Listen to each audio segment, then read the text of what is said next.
So are you ready? And the young boy said, yes, I am. And he followed him. And the first night he asked him the question that, tell me, how do you know? You always have something right to tell the other one. You know how they want, what they want to hear. You have something to tell them that gives them joy, that gives them happiness, that gives them hope, that brings a smile, or lets them even shed a tear as if they just wanted to do that. How do you know that? Or you always have the right thing to tell people? And the traveler said, well, you have to know their needs. Everyone, one need that everyone has is to be heard. They want to be heard. They want somebody to tell them that they matter and they are there for them. And that's the magic. Now on day 3, this is our day 3 of the journey, this apprentice follows this traveler. And the traveler has said, don't call me master, don't call me guru, don't call me teacher, because I'm none of that. I'm just a traveler who's been on this journey for a longer time than you. You've just started. And there are people who traveled on this path for many centuries beyond me, and I am just a follower for them. So we are co-travelers. Let's keep it that way. So this younger traveler, he asked the senior traveler, where do we stop? Where do we stop? Yeah, we need to stop somewhere to buy food, to rest, to eat, to drink, to find a shelter above our head. Where do we rest? We just keep walking and walking and walking and walking. And the older traveler says, well, yes, till we find the next home that will welcome us, we keep walking. Now, the young traveler was getting a little restless because he didn't imagine that this whole journey would be all about walking and traveling and seeing and listening and talking without any rest, without a place to go to. So he said, what do you do exactly? He started to doubt himself. He didn't know what this journey is all about. Senior traveler said, well, you remember what you told me? I talk to people.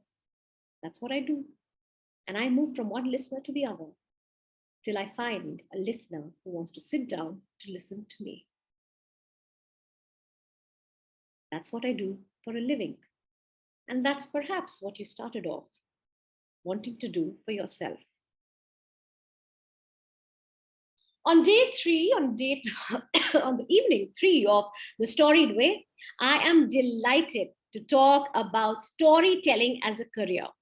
And joining me in this conversation are 4 amazing people who have had the pleasure of knowing, of interacting, and listening to them. And they are storytellers from different walks of life. Welcome, Bob and Bobby, Vikram and Vaishnavi to the Storied Way. This is an exciting time for us. We are here to talk about stories and storytelling as a career. For those of you who want to know, these are 3 different professionals using 3 different kinds of storytelling. Bob and Bobby are illustrators, animators, and filmmakers. And I completely love their work. If you do not follow them on Instagram, please go and follow Bob and Bobby. Their narrative voice is going to blow your minds away. Okay. Vikram is a performance storyteller. I think everybody here, a lot of you here will know him already. And I am guessing a lot of people have come here just to listen to Vikram talk tonight, to spill the beans about being a professional performance storyteller in the country today. Vikram, I must tell you, a couple of months back, I was speaking to a storyteller in Mumbai, and she was saying that you cannot, Rituparna, it's easy for you because you do storytelling and you do this A, B, C, D, blah, blah, blah. But not everybody can do this. I mean, how can you even make a career out of performance storytelling? Is there any pure performance storyteller left? And I said, yes, there is Vikram. And then she said, yes, there is Vikram. So there is Vikram for you. And I'm sure Vikram will have interesting things to say. Vaishnavi is a connect who I discovered on LinkedIn. And of course, being from a television producer myself, of being part of the media industry, connecting with a fellow media a professional has been, or staying connected to that field has been an endeavor. And I'm here, I welcomed Vaishnavi one back, and she said, yes, I'd love to talk about storytelling in the media today, about digital, about television, about OTT, about radio, podcast. So I'm sure that's another form and format that you're going to hear tonight. So my first question, open to all of you, right? Now, storytelling, or to be a storyteller, is so wide. Anyone can tell a story. And there are so many mediums and formats to tell stories in. The one question that I have, which is common to all, and because an audience has also asked this, how did you choose which format and medium to tell stories in? How did you get started? Anyone can begin. Go. Okay. So I think all of us are born storytellers in some way, and right from a very young age, I think the first form of storytelling most of us have experienced is when our moms told us stories.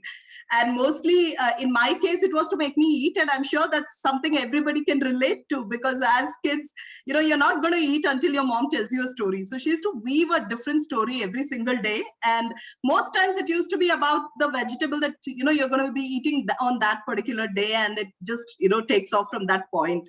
So that was just the first introduction to storytelling, I'd say, that all of us have from our childhood. And nostalgia has a very strong point when it comes to storytelling. But as we grow up, somewhere we think that it's just for kids, and we kind of outgrow stories, and we think we do not need the support of stories anymore, which is, I think, the biggest myth. Because I think stories is something we follow everywhere, right into our boardroom. Even if you look at it into a work context, you're facing it every day. You might be a sales professional, you might be a marketing professional, you're still doing stories every day. So yes, in some way it's there in our blood. And if you ask me specifically, how did I begin this journey? It was towards the attraction of the television as a medium, which interested me throughout. And I got into journalism and mass communication and went into it in a very formal way in that sense. But today things have changed. And I think at a later point in the discussion, I'll, weave into that factor that, it's no longer about journalism and mass communication alone. Anybody can be a storyteller. And that's the beauty of this medium. Right. Let's get Bob and Bobby in. Illustrator to animator to filmmaker. You're writing your dream script, rewriting your dream script. I'm correcting myself. Please tell us. Yeah, I mean, to go with what Vaishnavi said, I think the difference is that we are conscious that we are telling stories. Everyone around us is telling a story, right? And what happened with us is that we found this medium easier to put forward our thoughts, like the medium of sketch, and so that worked for us. I mean, we were able to express ourselves better through sketches and illustrations. So yeah, I mean, and like we were into writing stories and little stories, comics since childhood, and getting into the digital space happened in our early 20s, because we found out that if your base is strong in pen and paper, and traditional, in the traditional medium, the digital thing kind of makes the process a lot faster, and you can explore more options. Like, you don't have to start from scratch. So that's how it happened for us.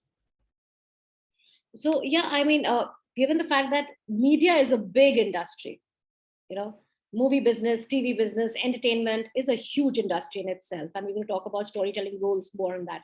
Even if you were to talk about art, illustration, digital art, animation, that's again a big industry. But performance, Vikram, what happened? Yeah, so for me, I mean, I've crossed a little bit of Vaishnavi's world, a little bit of Bobby's world. So I do have a corporate background.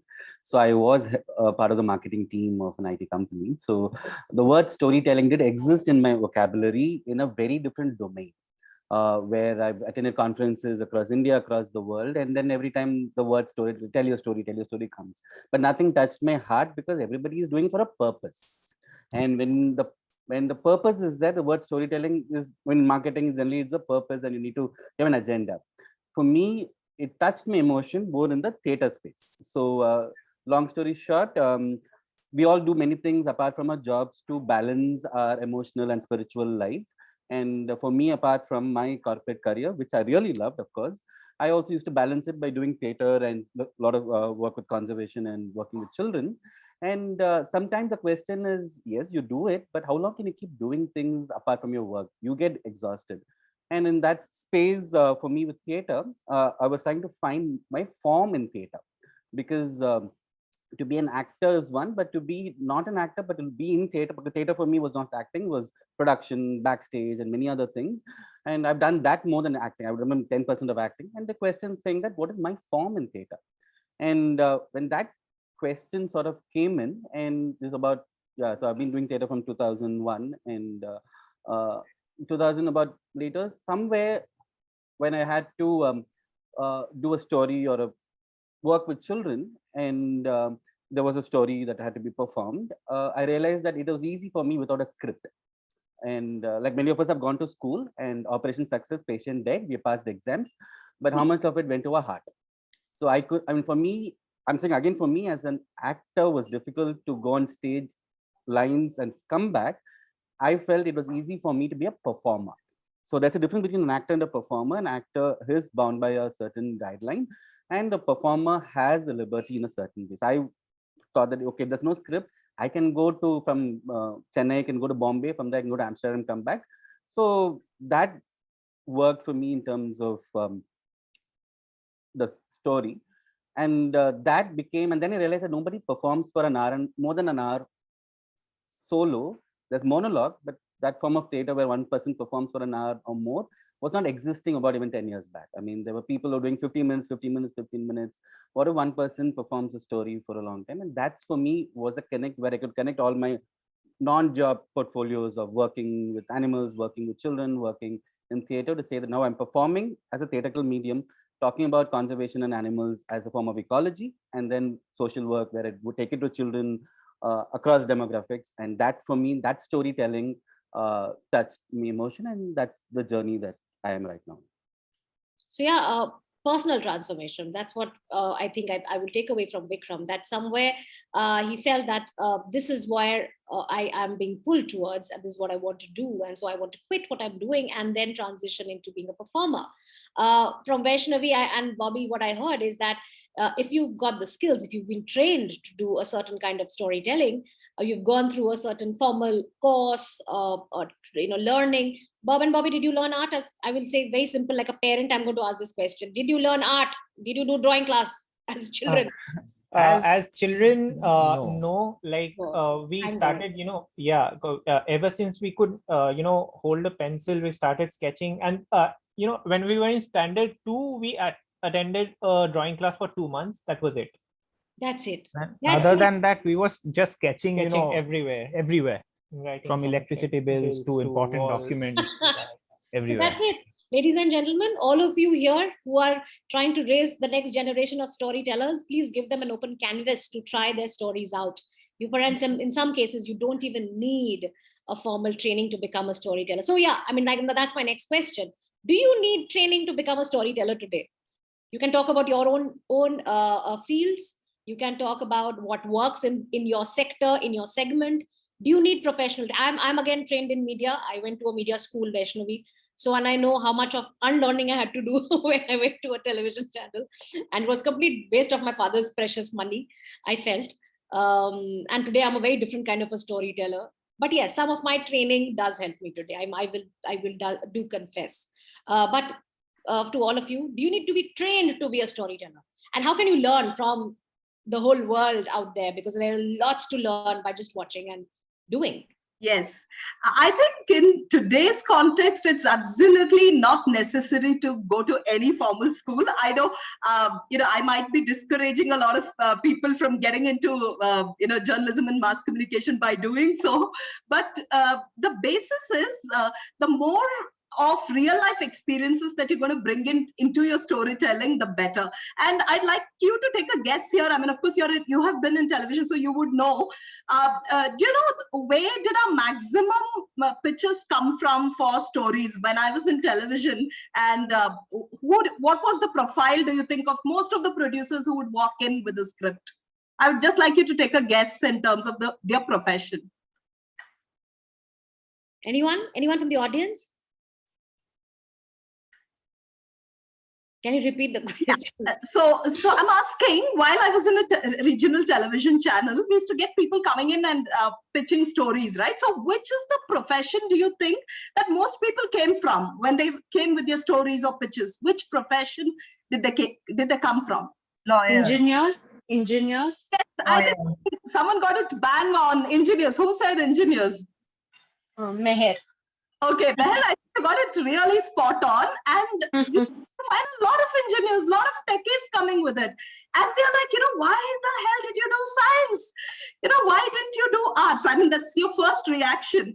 And then it's like the traditional story of, we did engineering for our parents, and then now we want to pursue our passion. So maybe not the case with everyone. Maybe you're into a techie background because you love it as well, but nothing should stop you from pursuing the art of storytelling, even if it means as a side hustle. Because if you're a storyteller, it's like, there's something inside you that needs a vent out, and you cannot keep it hidden, for a longer time. So yes, there is no need for training, formal training. And you can pick it up from the world. Observation skills are really important, and you need to be a good listener. I think that's very evident from the story that Rituparna was sharing with us at the beginning too, that you need to be a great listener before you can be a great storyteller. I don't say that. Nobody needs training. I train storytellers. I should not say that. That's part of my bread and butter too. But and I was like it's going against the narrative that I want to tell people. But like I say, no, there's just this much that a storytelling course can teach you. There's a lot more out there in the world. The universe has greater learning. And tonight we do, through the Storied way, we were having this conversation that we are bringing in people, experts in their field. They will share their stories. You will learn much more than any storytelling course can teach you anywhere in the world. Bob and Bobby, training important? Yeah, exactly what Vaishnavi said. I think we need to be good listeners to become good storytellers, right? And I think story has existed as probably the earliest forms of communications. If we take cave paintings into consideration. So what worked for us as well is that we don't talk a lot. We are kind of introverts, and we like to listen to a lot of things, and we just shut ourselves up and we listen to the countless stories that are happening around us. And I think there's always countless stories happening around you. You just need to calm down and listen to them, and tell them through your unique lens, right? And that itself is a training. Yeah. And of course, to not take professional training is like, it would increase the trial and error process, but it would also, it is a learning. It's a part of the learning. So yeah, not necessarily what works. This is where I feel that a training can only give you some tips and tools. Mm-hmm. But what you will get by telling story or observing your world around you is a perspective. Because every storyteller has a very unique perspective, their way of looking at the world, their way of interpreting the world, or their way of communicating to the world that, hello, the story is important. And this question is specific for Bob and Bobby, because if you see their artwork, their satire, most importantly, that your satire is a commentary on the world, and that itself is your niche. The question that I have is, because every storyteller, it's competitive. There are other players. There have been better storytellers before you. There will be with you, beyond you, right? How do you create a niche for yourself? How do you break out of the clutter and say, this is what I'm good at? How do you identify it for yourself? And how do you communicate it to the world? Bob and Bobby, Vikram can answer. Both of you can answer this. Vikram, go ahead. I'll start with the previous question and move to Mhm. this. So there is a sense of everything in all of us. There is a chef within us. There is an engineer within us. There is a doctor within us. There is there is a painter within us. There is a dancer within us. And as life moves on, we close many doors of it. But if you want to be on a journey, then you need a riyaz. You need a practice. And in that journey is where, if my riyaz needs to be coached, I go to a coach. If my riyaz needs to have a workshop, I go to a facilitator. If my riyaz needs, I need 100 people I need to watch as a performer or an artist. So my riyaz is my journey, and in that journey, I feed in with different forms of learning and coaching. Or so even engineering is a form of riyaz, and 4 years I concentrate on that.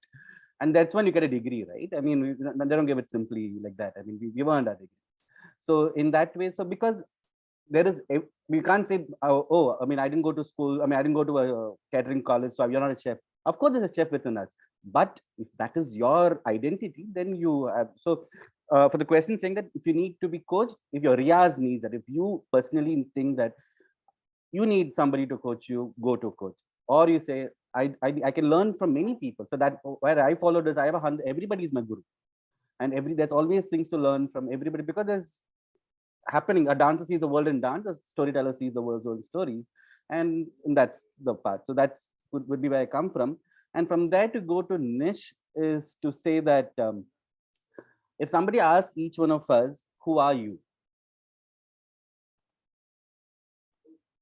We're going to pause. Are we our degrees? Are we our identities? Are we our Zoombox names? Are we our social media profile? At one point, we will pause for an answer. And that silence is our niche. And that niche is what we know people in the world that we look up to. That's the answer. Fantastic. What a profound way of answering that. Just pause, ask yourself, who are you? And if the first answer that comes to your head, don't take that. I recommend pause, think, reflect, and wait for that pregnant moment to come to your mind that this is who I am. Fantastic. For a storyteller today, do you need skills or do you need social media to market yourself? What do you say? A lot of people have asked this. Marketing is the big challenge. Skills, I would say. Skills. Do you need skills? What does the audience think? You need skills? I think both. You think both? Okay. Let's hear it from the panelists today. What do you need? Skills, or beyond skills, what are the other things that you need?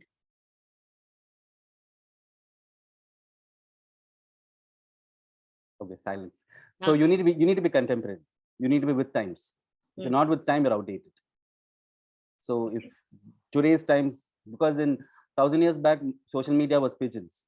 So if you knew how to have a pigeon and send your messages, you're contemporary. Because all our art, who knows that we are here? Who knows we exist? That's the question. Who knows you exist? Who knows that you're talented? And I mean, not everybody is a connoisseur of fine art, right? That you say that, oh wow, so and so is a great performer, so and so is a great artist, so and so is a great filmmaker, right? Or a content creator, whatever. Like very few people really pursue stories or storytelling with the intent of appreciating the art, right? And we know that there are a lot of mediocre people also do very well, because they position themselves very well. They've identified this their niche. They know where their audience is. They know how to reach out to them.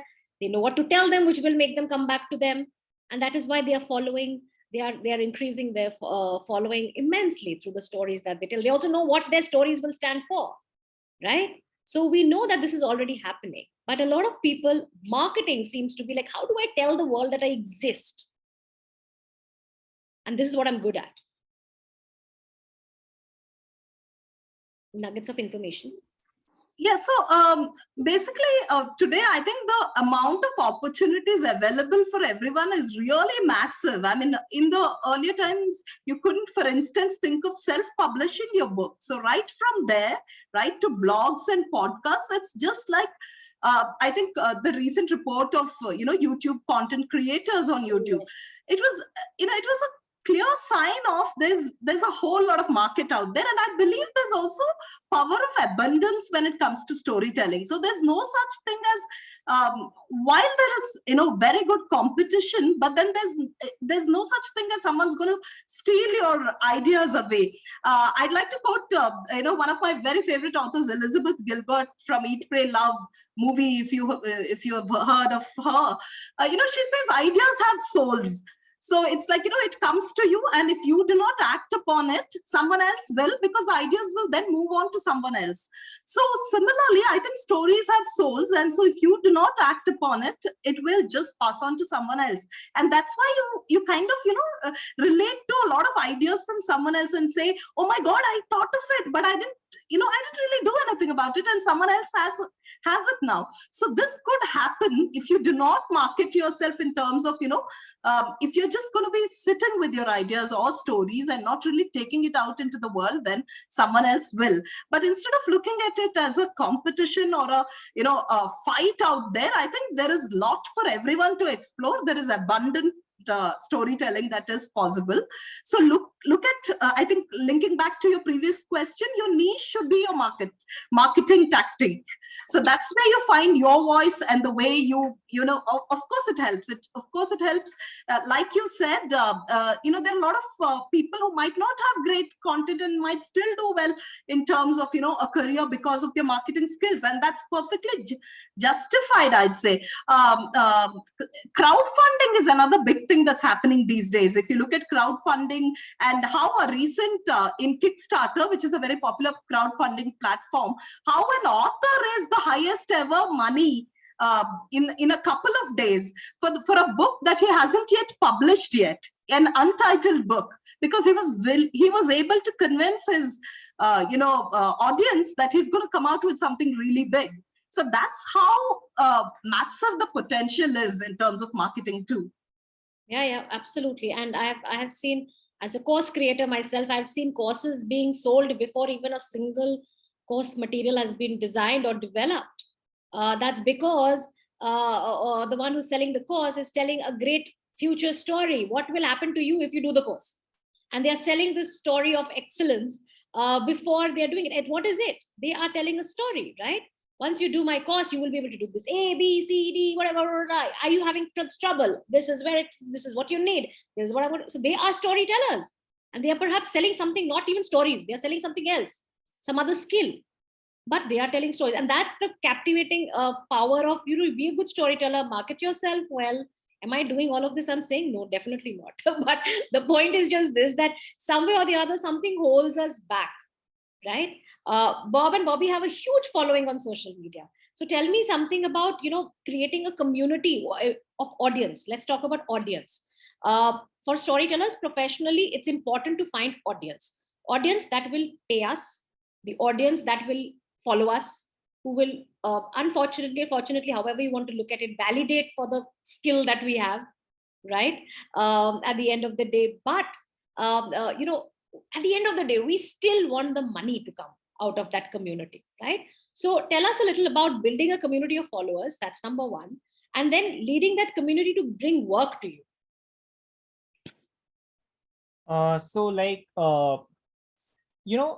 Everything starts with like an idea and followed by practice.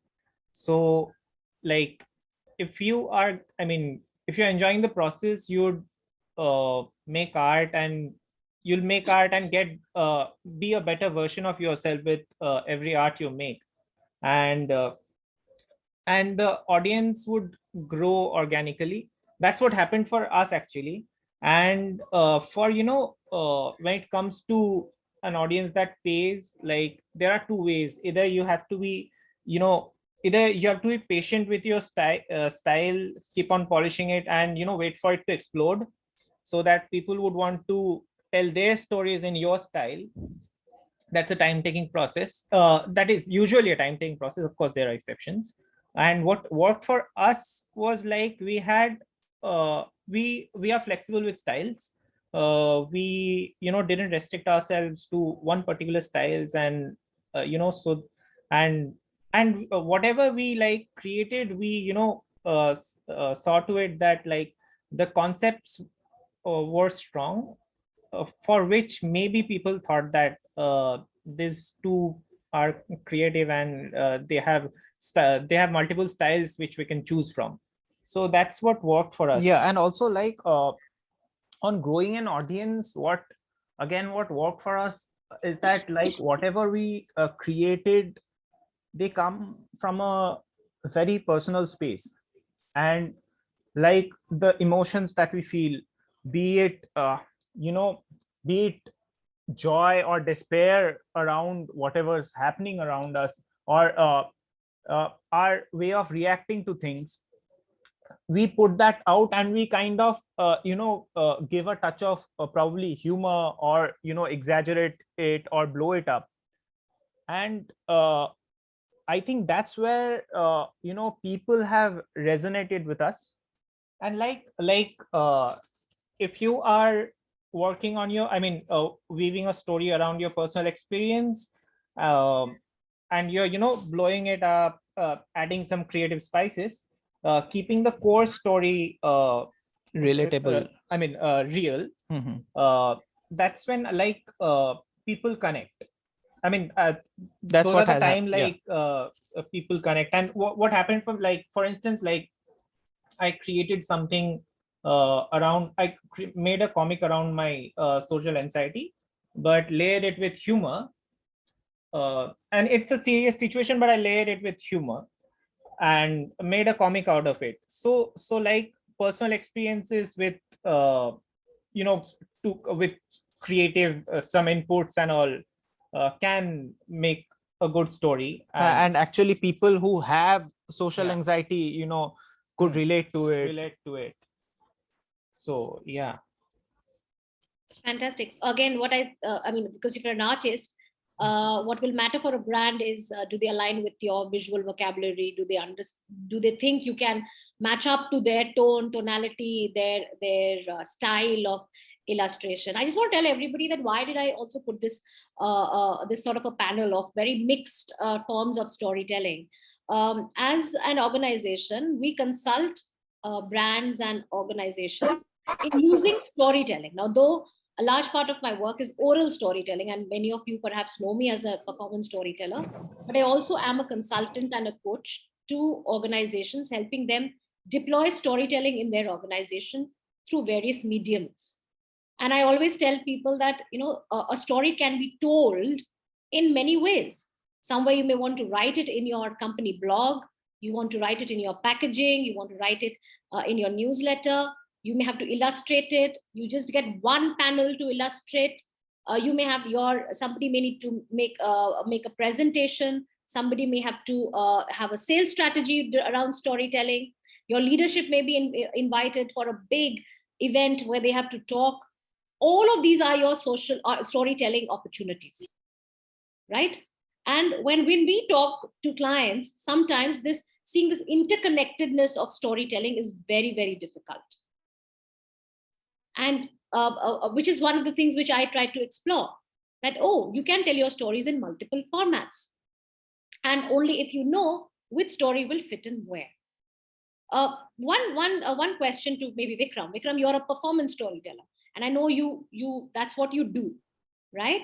Do you still follow, appreciate, like you said, Riyaz, watch, listen, hear, do what you do, but then do you sort of explore other forms of storytelling as well to teach yourself how to tell stories?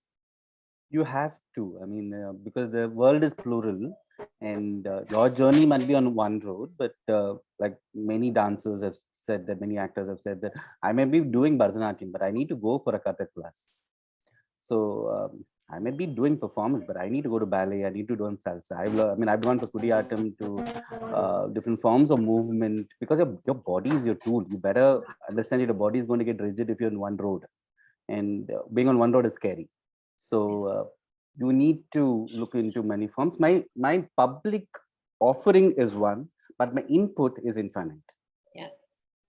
So I can't be stuck to one input. I need to have multiple inputs, and then of course is my munching and chewing and sitting on it, because that's when I make it mine. And my journey could be one, because we can't travel on multiple journeys. But our inputs need to be many, because we need to unclutter ourselves. So we are cluttering, biasing ourselves every time, and we need to unbaggage and make it zero. And that's when moving into other forms and other spaces to understand that the world doesn't care that you exist. So you need to understand that we're constantly learning from many. Everybody has a certain thing, certain viewpoints that we need to equip ourselves to unlearn.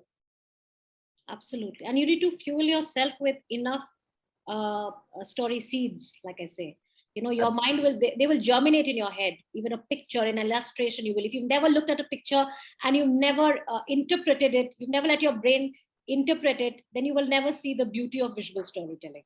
Similarly, for a performance art, if you watch a performer perform on stage, if you don't go back with the story, you go back with all the eyes and the faces and the body and the gestures that the story did not just seep in, then somewhere you're missing the point. Even in cinema, if you're watching a film or a TV series, and today, like I do this as a conversation, I ask, because to know my audience, I have to always ask them, what kind of stories are they consuming? Because you get to know very interesting things about your audience. And initially, when I started, I would ask, what do you read? Now I don't ask that silly question. It's the most boring and outdated question about what do you read. So I ask one thing, that, okay, why are you interested in storytelling? What is the latest series that you watched in OTT, film that you watch? Who is your favorite filmmaker? So these are the kind of questions that I ask, and everybody has answers for these things. Vaishnavi, content, we know we are in the content economy. There's a content creator. Do storytellers need to look at themselves as content creators to create a niche and develop their careers? And specifically, I'm asking this question to you because we know the entertainment industry has sort of taken off, and everybody, like you mentioned, YouTube, and I'm going to put YouTube within the realm of media as well today, because everybody is sort of creating content, whether you're a writer, you're a filmmaker. So maybe from you, I'd like to hear, if somebody has to be a storyteller, especially in the media, what are the various forms that they can tell stories in? Where are the opportunities, and how big is this industry? Yes. It's definitely a very happening industry and a very big industry to be in currently. Especially the medium becomes secondary in terms of, what is the story you're trying to tell, of course, should be your primary focus. And then the medium just comes in, blends in naturally. To give you a simple example, audio series are becoming so popular. Audio OTT is becoming popular. You have new brands coming up like Pocket FM and stuff, which was something unheard of earlier. Audiobooks, Audible, Spotify. You have a lot of things happening in the audio realm as well. Simultaneously, television is just reinventing itself through OTT. So while earlier there were limited slots, today the slots are just infinite. So as a content creator or a storyteller, if you want to try out your content to a particular segment of market, there's never been a better time. So the best thing to go about it is explore different medium, because some people find their comfort zone in a particular medium, and that's something you'll find out only as you explore different medium here. So you cannot restrict yourself saying I'm a print person or I'm a television person or I'm a radio person anymore.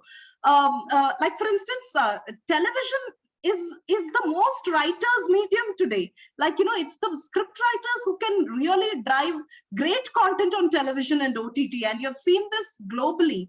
So and it's not just about fiction. We often think if you're a writer, then you have to only write fiction, but non-fiction, your reality shows are nothing but storytelling. I think the video that's going viral from the last couple of days of this young boy running in Delhi, I mean, that's storytelling. That's storytelling at its best.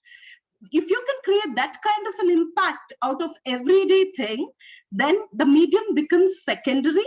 Yes, explore all the medium. and see your comfort zone, but there is scope for every single one of them. So even if your writer is just one part of it, you can be a great director, you can be a great producer. There's a whole lot of back-end technician and crew that is required in all these media that we're talking about, and the scope is really massive. Okay, we know that the world is big, immense. For those of us who are thinking that this is as much I do, this is as much as I can do, this is as much I will do from here on, just trying to expand the boundaries. So let's ask the next most important question, which is, we know that we need to find a niche, we need to keep doing riyaz, keep sharing it with the world, take more inputs, grow your repertoire, find a perspective, develop your voice. But again, question, where does work come from? Do you have to go to the work, or does work come to you? Vikram, how do you find work every single day? You are going to see on social media. I remember you telling us something that every day you do 3 things. So what are those 3 things? Where do you find your work coming to you? If you're employed and have a job, sorted. But you've taken a path that you will lead your own, you will put your own gravel, you will put your own mud, you will put your own stone, then half the work is in digging the road. So to have the work is definitely in creating work, and which means 50% is creating work, and to understand that work is not going to come to you. So even the best artists have told me that who cares if I don't create work? The world is going to exist, right? So if you look at all of us here, if we don't do what we do, the world is not going to change. I mean, it's going to be the same. So nothing's going to change. But why we do what we do is because we believe it's important to us, and we believe that the world, somebody is listening. And when we put it out, somebody's impacted. That much we are all sure, which means that to say that work is not coming is the last thing to say. So which means start creating work. And so which means half the time is to understand that insecurity leads to satisfaction in the end. But start with insecurity, saying that work is not existing and nobody's calling us. Create work. And where do you create work? You used to divide the spaces. So for me, I divide my repertoire and or work and saying, one is the audience that you already connected to over a period of time. And for me, my audience would be people who have come and watched me and seen me, and how do I engage with them. And today they're all engaging on social media or following your work. And the second is spaces, because social media is important, but there is physical spaces that I've been involved over the last few years, where I've traveled across the country and been involved in spaces, because that's if there's no space, where do we do our work? I mean, today Zoom is our space. Let's respect, even Zoom is where you're sitting and doing. So that engaging with that space, it could be the keepers of that space. So for example, a lot of times when you performed in, I'm going back in theater days, we say thank you to the audience, but how many times do we say thank you to the security guard who closes the door for us? Trust me, that's extremely important to say that, because every human being is a part of our work creating, because we never know who's going to give us the next work. But if we can be our own self, that trigger. I remember, for example, when I was working, I take a lot of loo breaks because I love to sleep in office. So I have narcolepsy. Some of you definitely know that. I can just sit and sleep anytime, anywhere. And in work, if I fall asleep, of course, your neighbor's going to see. So I go to the toilet and sleep, which I'm sure many of us spend a lot of time, because that's one ideating space. So once I was finishing and coming out, and then the lady who's doorkeeper, I every day smile and ask her, do you have your coffee and tea? But today she looked at me and said, do you have coffee, sir? In Canada, I said, yeah, no, I mean, why are you asking me? I mean, because we're all employees, right? No, sir, I saw you in the paper today. I mean, the unlikely person that you will see. I mean, I will even ask you that. And because she reads the newspaper, she reads Bangalore Mirror every day. And that then to put my saying that why I'm doing what I'm doing, that's done. Somebody is smiling. I've given that smile to her, saying that she knows me. So, and that is to say that the second, when you say that, we always look at the stakeholder, but look at the people who are behind us, who are invisible. And so not the people who talk to us, people who don't talk to us, including the audience. I mean, and the third, so one is that and also to direct art doesn't give money. That's blatant. Applied art gives us work. So where am I applying it for my revenue stream? I repeat, If I'm going to perform, it'll give my limelight, it gives me my space. But the applied form of, so again, art and career are not different for me, it's the same. When it becomes art, it's your passion. When it is your job, it's a career. That's it. For an engineer, even a turbine engine is design and art, if they love it. For me, it was a job. For me, computers was a job. For somebody else, coding is art. So art, when it touches us, then we look at it, oh, passion. Everything in the world is art. It's just that I don't connect to it. I connect to it, I don't connect. When I connect to it, I find joy and emotion. If I don't connect to it, I need a shift. So what I'm trying to say is, find avenues where you're applying it, where it gives you joy. So I divide energies into 3 parts to say where does your money comes from: financial, spiritual, emotional. Financial is what if you're looking at it, and if you can find 3 different avenues, do that. If you find all the 3 in one, time will give you returns. Don't expect it in 1 week, 2 weeks. So invest again and again, and it will return. If you want to just financial return, then definitely we can be employed. Employment is the easiest way to get money. So I don't know if I answered the question to say that money will come, but there is other energies that we're all looking at, emotional and spiritual. If you're looking all that in one, it takes time. If you're looking at different things, money will come from a job. Get your other things in your passion. Don't look everything in one space and get everything in that one space. I think that's where I'm going wrong. I'm looking everything in one space. Unidirectional. I can't, because anyway I can't see very well, and I'm too tired to look everywhere else. Like no, I can only do one thing, and therefore I put all my bet on that. But I agree with Vikram completely. But you have to also plan. You have to plan and build systems that you can work towards a financial. Let's say I believe in the whole truth that storytelling should be sustainable. It should be sustainable. We can make it sustainable. You just have to work towards it. It's like running a business, and you are your own business, right? If you see, Vikram doesn't work under a label. He is a label himself. I work for your story bag, right? But I am me too, and I have my let's say duties, or my let's say responsibilities for your story bag. If I don't do it, I will not be able to pay myself a salary. But the point is just this, that at the end of the day, it's sustainability that we are all looking for. Bob and Bobby, how did you break the code of sustainability through your storytelling? Okay, but to be honest, like you need to do some bad works with good pay, and yeah, and what like but you need to see to it that you need to be honest about it. Like we have done some works that we are not very satisfied with, and we don't put it in our portfolio. Like and portfolio is an important thing for sustainability, and you need to put your best works there.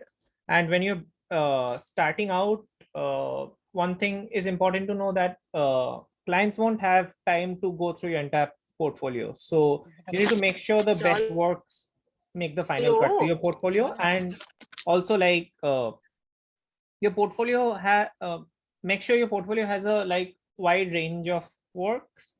So those two things help, like having not having a clutter of like a lot of work, and having your best works with a wide range of styles. And Yeah, would you like to add anything? No, I think So having a portfolio is important, so that you can showcase people what have you done and how have you done. So a place for that to go.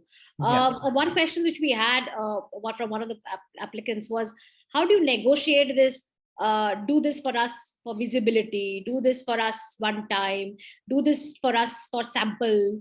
We are talking a lot about collaborations and partnerships. A lot of us will I'm sure, like you just said, you do it for the money, but do you do it for the visibility today?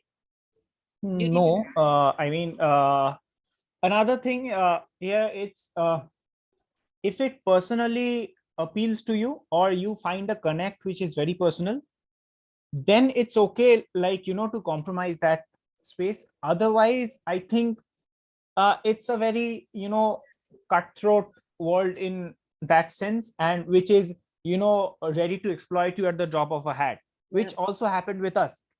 And with time, I think whenever you are starting out, you are bound to get exploited more or less. But I mean, as you grow, you will probably, be able to identify the red flags that you need to, see to avoid those confrontations.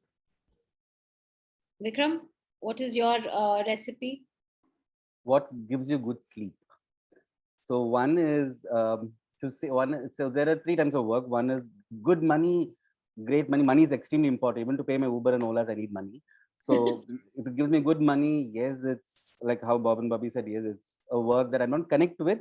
But so there has to be either 3 energies. One is learning, emotional learning in terms of the audience, in terms of me, in terms of then what it does to a community, or money. If any of these 3 things are there, I would take care of the work. Because if I know that, okay, there's no money, but there's an impact that's happening, or a branding, like when branding is a great impact, is important.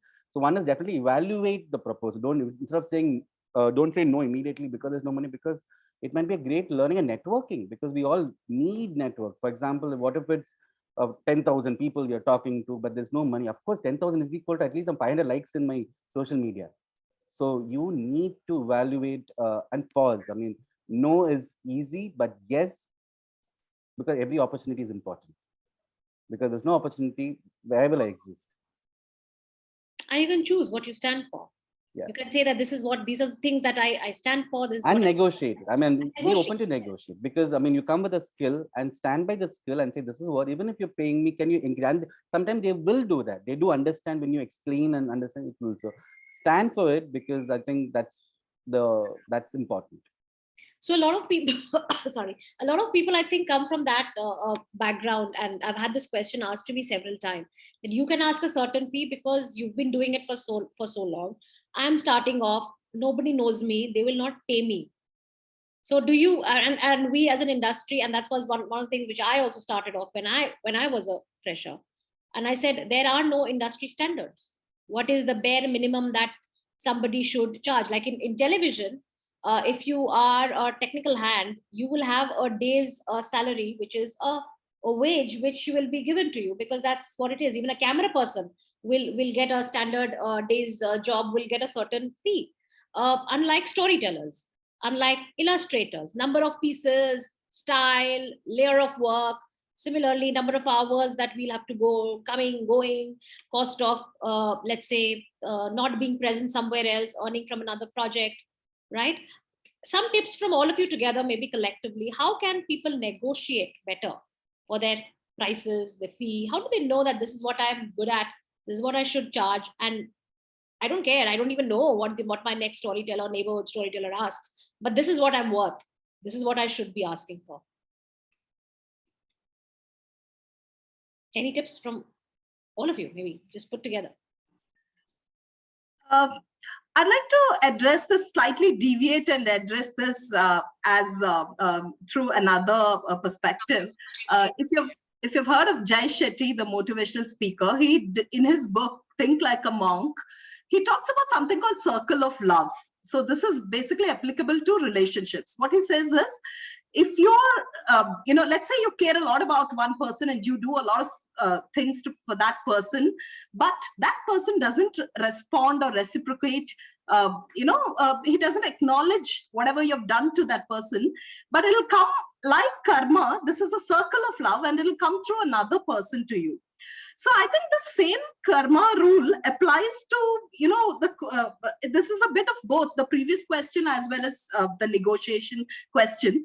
This applies to collaboration and making money and negotiating as well. Because most of you have also are of the opinion that not everything is about money, but yes, money is very important. Yes. So all in all, you can definitely make a lot of money in this career, yes. But will it come in an average kind of a format from each of your assignments? No. I think each of us have experienced how any form of art is. So it's not going to all come in equal installments for us. So, but are you consistent enough to wait for that lucky break is what will negotiate the money for you. One real example from my own radio days was there was an RJ who got picked into Big FM when Big FM was launched in Hyderabad. Nationally, of course, with the launch of Big FM, they were looking for a lot of raw talent. And one of the producers walked into a sari store one day, not with the intention of looking for an RJ. But while I was shopping for a sari, he saw the guy who was selling the sari having an extremely good storytelling in him. And he was just luring the customers with his, little bit of tricks of the trade. He picked him up on the spot and said, do you want to become an RJ? Now, this RJ, today, who's a very popular RJ in Hyderabad, and people will know of him, comes from a very rural background of, Andhra Pradesh, and had no clue of being an RJ whatsoever. Now, this is how luck strikes, but that isn't pure fortune or luck alone. It's his hard work in the area that he was doing. He was not just, taking his job as, oh, I'm just trying to sell saris, there's nothing in it for me.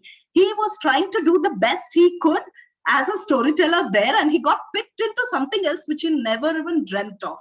That's how money comes in, even in terms of any form of art, I'd say. So if you're a beginner, yes, do a lot of things for collaboration. Sometimes it's okay to be a supporting cast. You can't be the lead always. So you should let the industry prosper, so that there's enough in the industry for everyone. So be a part of it, be an active part of it, do a lot of networking. I'm not in any way trying to say, like Bobby and Bobby, clearly saying, it doesn't mean be so easy that people will just walk over you and, just do it for free all the time. No, I don't really mean that. But do not really take it like a every assignment basis and see what am I gaining from it. Look at it as sometimes it's an opportunity cost. Sometimes it's you'll have to let's say you do 100 assignments, and there'll be 10 assignments which will really work out for you, and maybe 90 will not. But you will never know which are those 10 and which are those 90 until you really do those 100 assignments. So that's how the maths works out in storytelling, as well as my experience. Lovely. I think that you've given great analogies and for people to think. I can see Bob and Bobby smiling. Why were you smiling? Because you agree with what she's saying? You've done what she's... Yeah, absolutely. I mean, for instance, there's this particular incident that happened with us. There was this sticker making contest that was going on. This was back in early 2015 when we were in college, and we were just exploring the digital medium. So, I mean, when we got to know of the contest, we were really excited, and we, with a lot of enthusiasm, we started off with that project, and we gave our blood and sweat for that, collection of stickers, and we made it, and we didn't qualify, and so we were kind of heartbroken. But that entire process, we learned a lot of things about the sticker design, and we uploaded it on our social media. And at that point of time, another messenger app around a year or two later got in touch with us, and they wanted to design a regional sticker set by the two of us. So I guess you learn from everything, every collaboration. Like I said, that of course you need to have that personal connect, because we have experienced this thing that there was this project where the client approached us, and we did not like the concept, but we were lured in with this will give you good exposure and all that. And whenever we would ask about money, the client would say, don't worry about the money. That's a red flag. I mean, you're in trouble if your client says that, at the first instance, if they are avoiding a conversation about money, we still went into it, and we were duped. And but of course we learned a lot of thing in that process, because the kind of illustration we were making for that was unique, and we had not made anything like that before. So we learned from it, of And course. also, like, it's advisable to do all kinds of work, but not in an empty stomach, because when we were doing a day job before getting permanently into freelancing, so we were doing like small freelance gigs that would pay us less, or sometimes won't pay us at all, but we had a day job to sustain ourselves. And also we enjoyed the projects, enjoyed the process, which is extremely important. And so we were doing it, and that's what created the base, created the steps for us for the later works that we got. So if you're doing 100 works, make sure that at least 10 of them pay something, or you're doing a different day job while you're doing this, or you can probably show it in the later stage that these are the works that I've done. Yeah. So that's how it worked for us, actually. Also about works that give you good sleep, like Vikram. Absolutely important. And even if it doesn't, at least you should be happy not sleeping that day doing that work, maybe.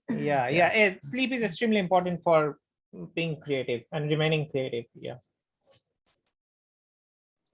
And word of caution that sometimes, or rather confession time, that sometimes I call this extracurricular activity of doing great work which tugs at your heart. You feel you should be doing it, spending time doing it because it deserves to be done. Sometimes that extracurricular activity, like in school days, it would take you away from your real work, which is to study, which is to perhaps first, like a friend would say that, I think that one advice which we ignore every time we get up on an aeroplane is that, when there's a difference in air pressure, the mask will fall. First, put it on yourself, then help others. So extracurricular activity becomes that you're putting masks on everybody, and then you forget that you're now gasping for breath because you're running on very thin wire, and you don't know how will you pay your bills next month. So I have made a conscious decision to cut down on my extracurricular activities, like I call them, to just focus a little bit on, hello, I need enough to keep my bills running. And as I don't go pillar to post doing the work which tugs at my heart, they will always tug at my heart, right? But I have to learn to balance, to keep that balance. Vikram, how have you managed to balance everything, your emotional, spiritual part of your work and the sustainability? And is there a tip that you would like to give others? Don't start with the financial return in mind, because I think finance, if you have already a source, please stick on to the source till you're able to find a financial sustainability in what is a pet project. So there are three types of, I'm calling, for me, storytelling is an art. So there are artists who are born in families of art who do that all their life. Second is people who study art. Third is people who move after a certain career point in a shift. I belong to the third because my parents come from a business family, and they didn't even go to school. They're 6th standard Tamil medium. So from there to where it is, it's extremely cautious, because shifting, and it's very fashionable to say, I just moved out and did this. But you need to sustain it over time. What is 10 years? I don't want to fall the steps. I want to grow the steps. So if you have a financial career, please stick on to that, because finance can make havoc in a life. So till you find, so for me, till 2017, till I was able, I still don't make as much as, of course, what I used to make, but I know that I get other, for example, when I travel, I don't have to pay for my stay. I don't go on vacation. For me, every time I go into villages or spaces where I perform, I stay for a week there. I go to schools and this thing. So till it gives you a revenue that you put in mind, don't do that full time. Have multiple careers, and it's okay to have multiple careers. For me, it became one. I'm extremely lucky to say that for me, all three came together in storytelling. If it is three for some, please do three. Have multiple careers, because if financial shakes, we will shake. So until it became like 50% of what I used to earn, that is when I took a decision saying that if I don't surrender, I'll never be able to do this for the rest of my life. So, and I surrendered when I was able to make the next 1 year at least 50%. And then today, you will change your lifestyle accordingly, because of course it can't be the same lifestyle. So there will be certain changes, and that changes takes time, because your body takes time. And every time your body takes time, your people around you will take time, your own health will take time. So anything that compromises my mental, physical health, go slow. It's okay not to do that. And sometimes if it's not working, it's okay. I mean, it's we said that, oh, I need to make my passion work. Maybe for some, this passion might not be the money making model. It can be just a passion. Leave it as a passion. So what I'm trying to say in short is, for me, it worked financially. I was able to create a model out of it. And that's when I shifted. And today I don't do different things. I don't go on vacation, because every time for me, everything is today the same. I will the journey. And if it's 3 things for you, please do the 3 things to fill your cup. Getting it one from one, no, I mean, it's not for everybody, but you do 5 things. When I say 5 things, I mean, financial, yes, different things, but finance shakes, family will shake. I completely agree. I have seen storytellers, brilliant storytellers, great potential, who've had to leave their love for storytelling to pursue another career because they had to pay the bills, and they look at it very regretfully, and because it hurt them so much that they don't tell stories anymore. And that I think is the saddest part about their life, that they don't have the time to tell stories anymore, or the kind of stories that they would like to tell. They don't have that. We have an entire evening where we're going to talk about storytelling as an enterprise. How do you build an enterprise model? How do you create a financial model around what you do, how you do, so that you can communicate it with find your customer, how do you grow it as a business. We will have that. But right now, I'd like to stop my own questions, and I would take over the questions that I have from the audience. People who've registered, they've sent some brilliant questions. So let me ask some of them. Okay. This is a question maybe for Bob and Bobby. A multimedia designer from Kolkata asks, how to make storytelling more appealing? How do you tell people that this is what I do? Go ahead.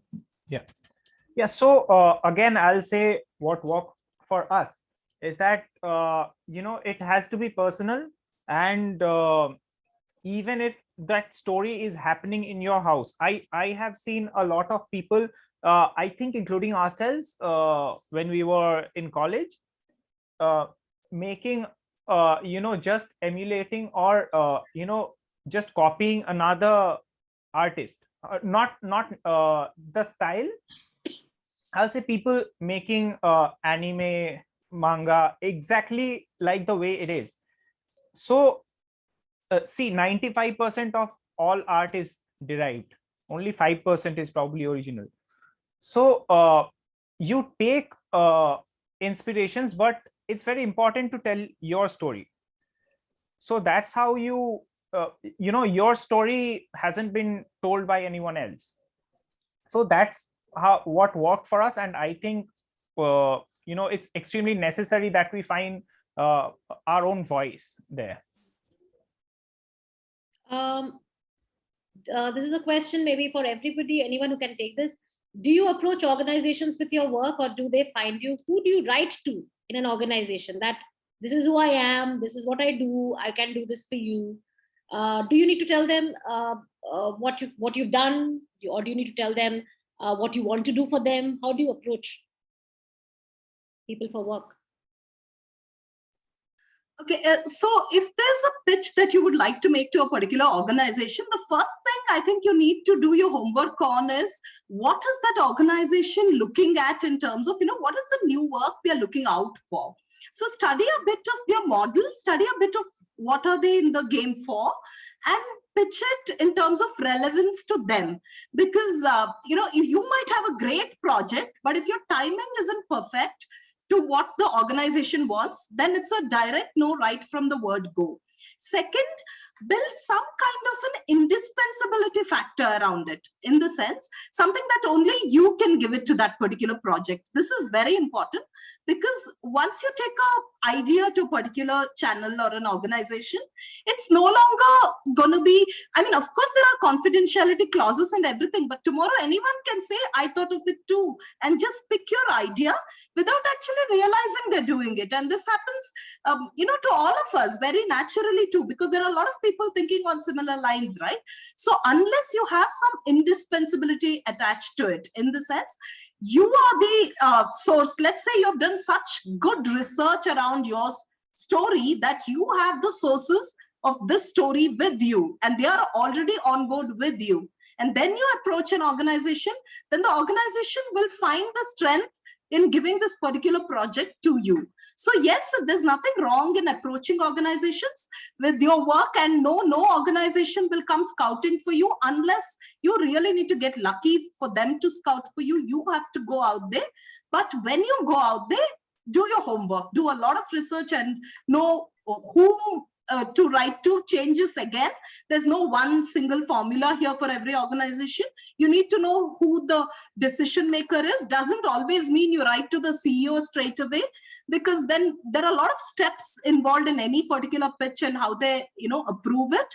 So find out who's the right person who will have the time and energy to listen to you. So it will be somewhere, not necessarily in a senior management role alone, because a lot of people think, well, let's just write directly to the CEO, and the CEO might not even have a look at your pitch if it's, if you're just somebody who's writing in, because they're going to be receiving so many other pitches too.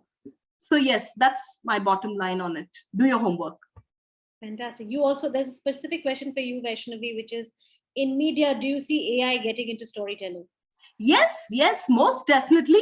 And this is where, interestingly, nobody's going to lose their jobs because of this. So if we learn to evolve, AI is not going to replace our jobs, because I think abroad, the experiment is already on, where apparently some organizations look at in the newsroom, the regular stories are done by AI, so that the main journalists can focus on perspective stories and things that really matter. So yes, AI is going to be part of storytelling. So just like, you have these days, even, for that matter, even singing, anyone can sing because there is auto-tune and stuff like that. So we cannot resist AI and say, oh, we're going to lose our job, so let's shut out and, try to, push AI away. No, we just need to learn to evolve with it. Like, for instance, just the way the print evolved from actual paper to digital media very, effectively. And the Gen Z doesn't really consume news anymore in the form of a newspaper. They're consuming it digitally, but that doesn't make it in any way. News doesn't become, obsolete just because it's not being consumed on paper. So similarly, AI is going to stay. AI is the future, which will affect every other area of our lives, just like it will affect storytelling too. But there is always a human element, and they will always require a human element to bring in that perspective. This is something what I personally experienced when during Lata Mangeshkar's the week that she passed away. I wanted to listen to Lata Mangeshkar's favorite songs, and of course I chose the voice AI to tell me, can you play me some Lata Mangeshkar hits? And I was like really shocked to find that the answer was something on the lines of Lata Mangeshkar never had a hit on the billboards or something to that effect. And I was shocked, because this is where I feel the human element really needs to come in and will come in too. I'm not blaming any organization for this, because these are bugs or errors that happen when AI is being used, because AI is programmed in such a way that they can't really predict everything that the consumer is looking for. But unless, for instance, in this particular case, if there's a human element there, a person who is sitting and thinking, oh, a lot of them would want to listen to Lataji's songs this week. So what would be the search criteria? That is where the human element comes in. So it's very important to keep your perspective and human element alive, even in times of AI, but live with it, take advantage of AI, and let's move together with AI than going, against it. I must add a little anecdote here myself, because I can't help but get into a story while something like this is happening. So quite a few years back, I think it was 16 or maybe 17, I got a call from this one organization which was making a IoT, like an Internet of Things toy. Okay, so it was designed like a little monster, a cutish monster, and this cutish monster is supposed to be looking after children while the parents are busy at work. and this is of course much before pre-COVID.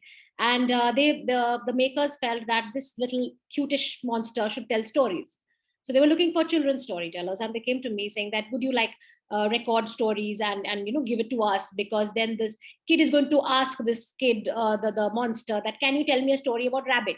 And so when the child is asking for a rabbit story, we should have a rabbit story. The AI is going to automatically play your rabbit story.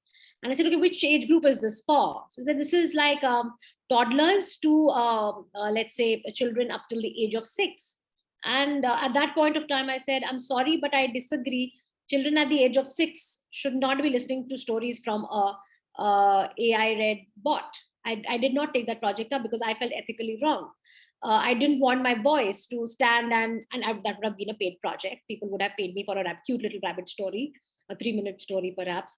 But I said, no, I don't want to do it because I don't think this is the most appropriate way to listen to a story at the moment. Cut to COVID. And we all know that how we are sort of scrambling to find work and scrambling to make sure that there is, we are also talking about using digital to transition. I started a podcast during the time of COVID. But, at the end of the day, that ethical decision that you take to leave a child alone with a toy to respond and, talk to that toy, and that toy responding back with a story felt too alienating for me. I still stand by that. I would still not do it today, even today. Though I have a podcast, and I'm assuming that the podcast is going to be run by the parent. I've had lots of parents calling me and writing to me saying that it's great for drives, because that's when they play it during the car ride. So I'm assuming it's going to be a family event and not left to the child to talk and talk back to. So somewhere, why did I share this story is because it connected with the AI-led question. But I think your ethics of where and how you tell stories, for money or without money, is something that you have to very strongly identify in your head. Yeah. Okay. That's it. That's all I have questions for myself. Audience here who are listening live, you have questions for our panelists. I know you've been listening patiently. I'm sure. I wonder if I've asked everything that was in your head and your heart. But if you feel, please come on, unmute yourself, show yourself. I am playing that little video in the opening which says, please keep your cameras on. Nobody wants to keep the cameras on. Come on. And half this room is filled with storytellers. Everybody likes to be seen and heard. Come on. Yes, thank you so much. You have questions for our panelists? Yes, Meher. Okay. Meher had a very interesting question. Maybe I'll ask this to Vikram and Bob and Bobby. Both. They say that, okay, should storytellers create a brand name for themselves? Like Rituparna has created your story bag, so it's a different entity. Or should it be only Rituparna, like your personal brand? What do you recommend and why? That's Meher's question. I would look at it as, from a very marketing space, to look at it as, are you creating an enterprise, are you creating an individual? So both have the positives in it. An enterprise has a longer journey, has a larger space to fill, whereas an individual might reach smaller but a higher impact. So that's the difference. Enterprise is larger, medium impact in terms of, because you don't know the audience. The individual is in that way smaller audience, but knows everybody at every point of time. So you choose where you want to be there. So I did start I think I would have been one of the first to even start a Facebook page in 2012 for Storyteller. And then I realized that who's following it? I mean, because then you realize that what are the audience coming for, and what are you building? And you need to be clear. I did have a theater group also. I still have a theater group. So then you realize that what is the audience coming for, and then your product. Who's the product? Is it a product or is it a person? So once you are clear with that, and who the customer. When I say customer, an audience could be a customer in different facets. What is the customer looking at? Then you will then that decides the question. Are you branding yourself? Are you branding your company? Because when you can become obsolete, the company is important. When you're looking at, okay, this is all I want to do for my own thing.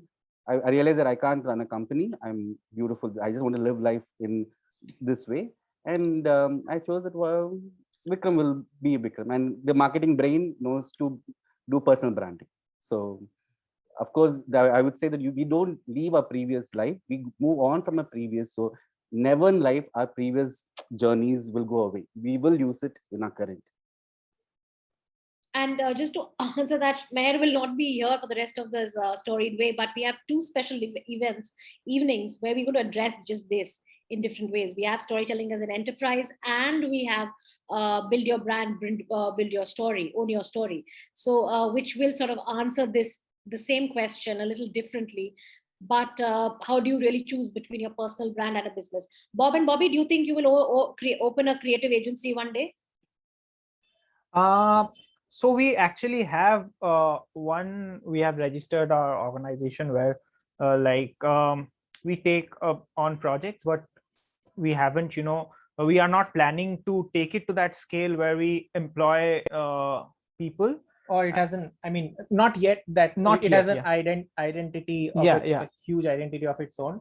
Yeah. So I think what's important is that to evaluate at what scale you want to operate, because like making an enterprise needs a lot of, work, and it's extremely important to be consistent throughout the years to, keep it running. Like we had similar plans, and then, certain opportunities came up, and then we thought that it would be better to, keep working as a duo, and if that helps build our brand as a whole, it's okay. If it doesn't, it's cool. But this little organization that we have only made it so that we can, officially collaborate with ad agencies and, Brands. take up projects, so that we are not lagging on the paperwork. That's why we have made it. Yeah. Also in terms of billing, I'm saying, because you have to look at from a legal entity, saying from GST and TDS. If you have a product, then you would have to file it under a different name. If you're Absolutely. just an individual who's doing work, then you don't have it. That's again, you need to understand the financial complications on the larger side. Is it your brand or is it yourself? And once, that needs a little bit of a understanding, because people do start, and then closing an enterprise is all more difficult than even opening it, because your balance sheet after 2-3 years, you need to run behind many things. So that also a little bit of financial understanding is important to differentiate. Is it again, you want an individual identity or a company identity? Great. Meher, I hope you got your answer, or at least the beginning of the answer that you were looking for. Okay, anyone else? Any interesting question? Yes, ma'am. This is Ritika. Hi, Ritika. Yeah, I'm an educationist and I'm a chemistry person basically. And I have started with storytelling with my podcast called Chemistry Stories, where my children love hearing stories from chemistry. So I keep framing stories, and it's a hit. And I am actually working in this direction, bringing stories to the classroom to make the content more easy. So a few tips from the panelists, if they can help me out in that. Podcast, a very specific format of storytelling. So, Vaishnavi. Yeah, Ritika, I think that's a very interesting idea to have chemistry lessons taught through stories. I think it's absolutely interesting. And I think kids, one important factor, you might already have heard of this, is kids love reiteration. So you don't really have to tell them a whole lot of new stories. They love stories told repetitively. So you just have to bring in a new element to it and still have certain things. It's like jingles. So you keep coming back to that popular line over and over again with very little words, very few words and a lot of repetitions. So that works brilliantly because it's for children. So, and since they need to know these concepts, once they get addicted to a particular kind of narrative, there is this addictive nature of storytelling is brilliantly put in the case of children especially. One more thing that I've personally tried with my own kid, I have an 8-year-old, is to create a series. So yeah, I've created this one particular character. So every time I tell a story to him, it'll be different adventures of that particular character. So this has personally worked out very well. This is from a personal experiences because it's something that I learned from my media and OTT, the workspace. That characters are something which have the power to get your audience. Sometimes the characters grow bigger than you, and that's exactly where the story explodes because you do not have control over them anymore. So try building some constant characters in your stories which they can come back to over and over again. And I think, yeah, you're doing a fantastic job. Thank you so much. Ritika, I think somebody's asked you what's the name of your podcast. Maybe you can share. My podcast is Chemistry Stories Ritika Bhandari. Just Spotify or any other podcast. You just type Chemistry Stories by Ritika Bhandari and you'll easily get it there. Fantastic. And I'm sure, I hope you're coming tomorrow because we're talking about stories in the classroom. And yes, I am looking forward to it. Fantastic. So yes, like you said, and yes, podcast is an excellent medium to tell stories, and you can monetize it. You can create content, get advertising, do sponsored, or perhaps offer your podcast. I am not getting any money, although no, right now maybe yes, you have to build it. They are giving not in India. Not in India. They're giving it only in US through Anchor. I have made. They are not giving it in India. Although upon almost 4K people have heard my stories, but I'm not getting. No, not yet, but you will. If you can just be smart about it, you can market your podcast to earn money. Just to add one point there, Ritika, have you tried approaching schools with your project? Because I think B2B is something which we do not see often in the space. We almost always think of only our audience directly, but also think about organizations who will benefit from your podcast. So explore schools if you haven't already. No, I haven't actually explored in that direction, ma'am. But yes, I am a CBSE resource person. So I have taken up sessions on storytelling to be used in different subjects. And to be very honest, after doing a research, I could actually understand that even math can be taught with stories. So yes, and frankly speaking, when I train teachers, like in my session, there are 500, 600 teachers at a time. When as a CBSE resource person, I'm taking up, believe me, they are so happy because they think it's only for languages, and I want to break the barrier that it is not only for languages, it is for science and mathematics too. So yes, I really get connected with them. Yes, that's tomorrow's topic for us, where we will talk about stories in the classroom and where and how do we integrate it. So last and final call, any other question? Yes, Ruchi. So my question is that as a beginner storyteller, or when you are still exploring the field and you've got some trainings and you're really into it and you're still exploring, how do you figure out that niche that that should a storyteller be yes, it is important to have a niche. How does that discovery take place? How long does it generally take for that discovery to take place? And also, as Vikram said, that working on one road can be very tiring and monotonous. So it is very important that, so once you have created a niche for yourself and you have figured out that niche for yourself, and then you keep up your options of inputs open from versatile options, right? So I assume that when you're open to many inputs, that's your journey of discovery of your niche. So is that the way you discover your niche? So that's my question.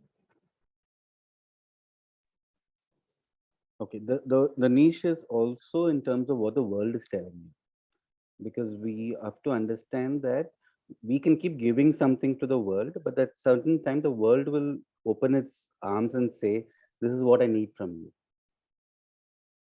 And that could be a big, what we call a bingo moment, and that could be the turning time. Because for us, I sing at home, I practice singing, I'm part of my riyaz, but I don't sing for a living. I don't earn out of that.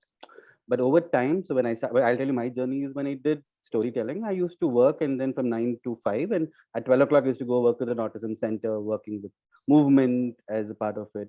And when I did storytelling, the papers started writing about me. So it was very overwhelming to see that papers started writing and said, this guy is talking about animals, but he's doing it for an hour. I mean, he's just doing it how I'm saying that that sort of voice sort of told me that maybe this is you. So you need to wait for it. I mean, like a funnel, sometimes it's again like the singer Harrier and a lot of singers who till 40, 50 have been working and then moved full time. I'm sure like Boman Irani.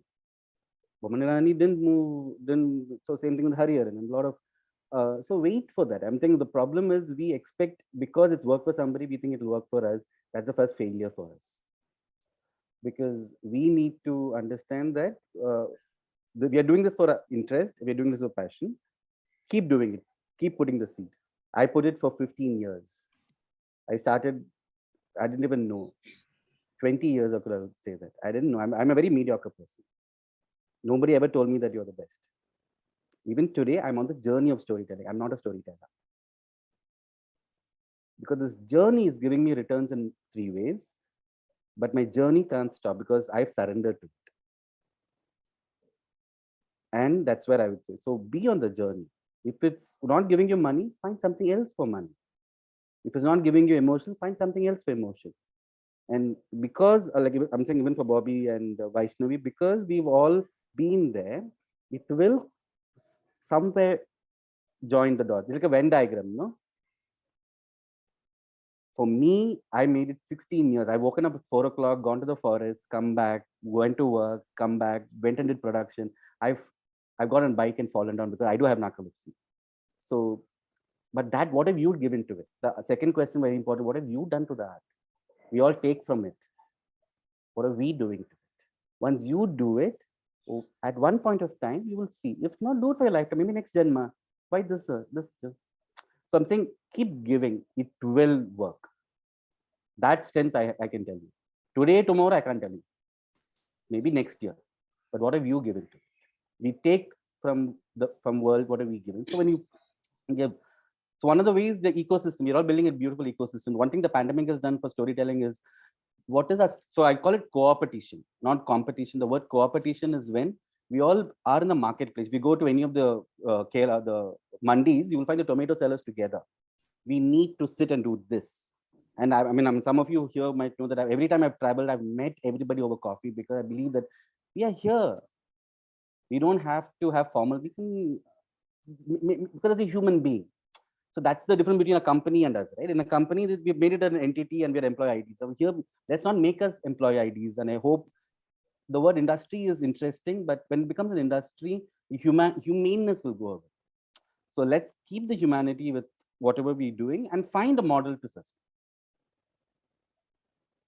Also, like, I would like to add something, like, when you're doing something for a long time, if you're giving it a lot of time, you would also realize that whether you at all want to do it or not. Like, if you're working on it for 4 years and still 4 out of 7 days in a week, it doesn't exhaust you, then you're really into it. And by the time you realize it, you will have created a niche.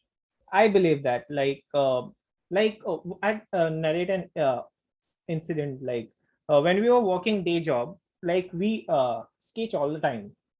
Like, amid work and everything, we're always sketching. So seeing that, a lot of people took up sketching. Okay. A lot of employees around us, and they were really enjoying the process. And there's only one person who stayed that way, and he still sketches now. But other people, like, after a point of time, they stopped it. So if you're giving it like 1 or 2 years, you'll also discover that if you're really passionate about it or not. So that's also important. Like, and if you're enjoying the process, see, like, I mean, if you're doing multiple things, exploring multiple things, you'll learn from some and you'll enjoy some, and I mean, will excel in none. But if you're enjoying the process, it won't matter if you're excelling or not.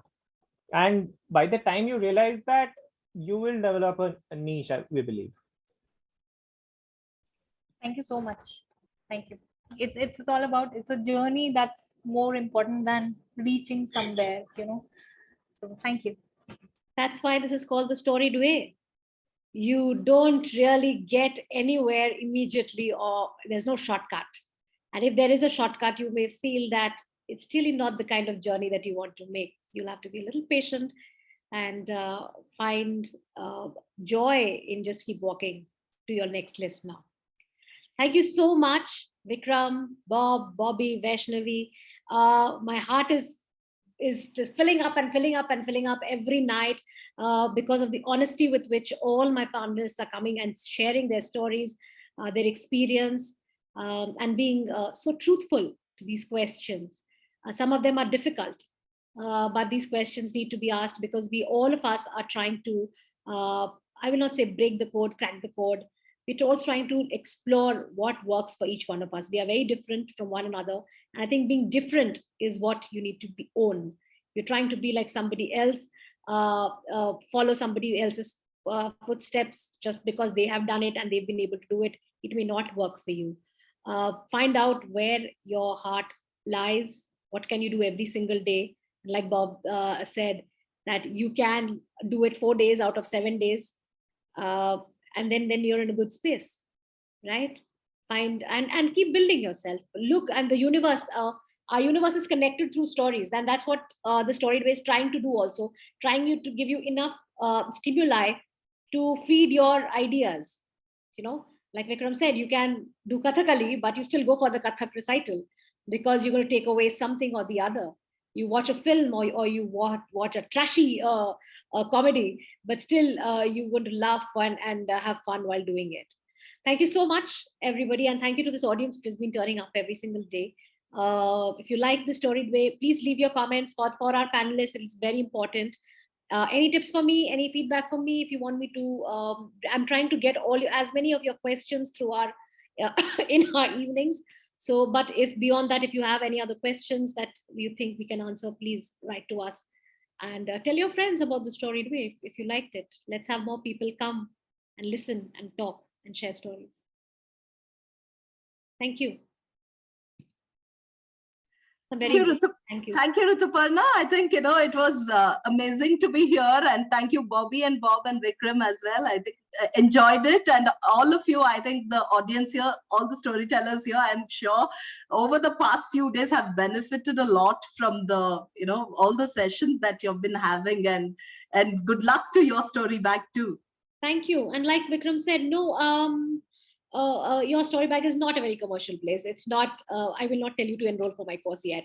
But the point is just that I'm trying to create a space, an ecosystem where we, like Vikram said, come together and just talk, because we do need to talk. We grow when we talk. You live in our own little box, we will die lonely. It's a very lonely job. Not everybody is lucky as Bob and Bobby. They are like two brothers, partners in crime. They've decided they're going to work together. And they will only work together. You can't hire one and not the other. Price for two. I mean, that's a great strategy. I wish we could all do that. Vikram, I think I should work with you. Will you take me as a partner? Right? So find somebody to collaborate with. Don't compete. I think that's the space that we should all build together. And yes, adding on to even AI, saying as much as technology is, I come from a tech world also. So technology is increasing this side. The humanness need will also increase on the other side. So there is work for tech, there is work for human, because today I think there are workshops for how to sit together and watch each other's eyes. Yeah. So believe that the current times is important and the humanness will also sustain. So both is important. So we can't say, no, I don't like technology. We have to embrace the current and be with that. So both will give us work. Yeah. I redesigned my website. Yeah. I started even combing my hair sometimes because thanks to Zoom. Yeah, so you need to adapt. This is somebody who's extremely. We think somebody told me that I asked the person saying, "Why are you even coming on webinars? Because your form is like this." I said, if you're not current, you can be a politician, you can be a motivational speaker. You have to understand that if you're not current, you're not there. So please, I mean, to embrace technology, and technology doesn't mean even social media. It means those days it was like I said, pigeon. Even meeting people was social media those days. So it'll keep evolving. And like, for example, Orkut we started with. Who's on Orkut today? Yeah. All right. On that note, thank you so much, everybody, and see you tomorrow again. I can see raised hands. People who are on Orkut, I think they're still raising their hands. Orkut is not there anymore. Thank you, Ritu. Thank you. Thank you. Thank you so much, everyone. Thank you, everybody. Such a pleasure. Thank you. Great discussion. Thank you. Thank you, everyone. Thank you. Thank you. Thank you, Bob Bobby. Thank you, Vikram. Thank you, Vaishnavi. Thank you. This is a little, we went over again today. Oh God. But a great conversation. Did you enjoy yourself? Yes, yes, it was Absolutely, really fun. absolutely. Maybe the last session you'll take it for 3 hours.